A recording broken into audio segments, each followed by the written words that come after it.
ঢাকাই চলচ্চিত্রের মেগাস্টার শাকিব খানের সঙ্গে অভিনেতা আফরান নিশোর যে মনোমালিন্য ছিল তার অবসান হয়েছে।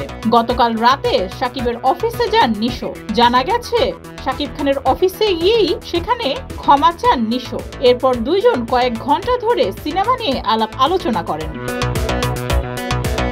শাকিব খানের অফিসে আরো ছিলেন আলফা আই এর ব্যবস্থাপনা পরিচালক শাহরিয়ার শাকিল, চরকির সিইও রেদওয়ান রনি।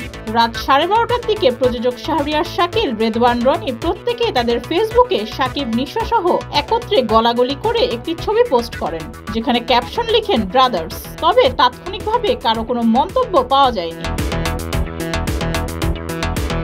2023 সালে সুড়ঙ্গ সিনেমা মুক্তির সময় নিশো শাকিব খানের ব্যক্তিগত জীবন নিয়ে আক্রমণ করে কথা বলেছিলেন, যা শাকিবের ভক্তরা ভালোভাবে নেয়নি। এরপর নিশোর সাথে দূরত্ব শুরু হয় শাকিবের। কুরবানি ঈদে শাকিবের তাণ্ডব সিনেমায় নিশোর ক্যামিও রয়েছে, যা মেনে নিচ্ছিলেন না শাকিব ভক্তরা। এ নিয়ে সোশ্যাল মিডিয়ায় তৈরি হয় তর্ক বিতর্ক। অবশেষে তাণ্ডব প্রযোজকদের মধ্যস্থতায় তাদের মধ্যে দূরত্বের অবসান হয়েছে। অনেকে মজা করে বলছেন, শেষ পর্যন্ত নিজের ক্যারিয়ার বাঁচাতে শাকিব খানের কাছে নিশোকে ক্ষমা চাইতে হলো।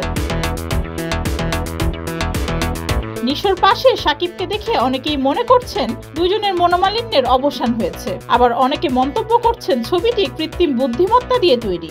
এদিকে দুই তারকাকে পাশাপাশি দেখে শোবিজ তারকারাও উচ্ছ্বাস প্রকাশ করেছেন। ডেস্ক রিপোর্ট, যুগের চিন্তা।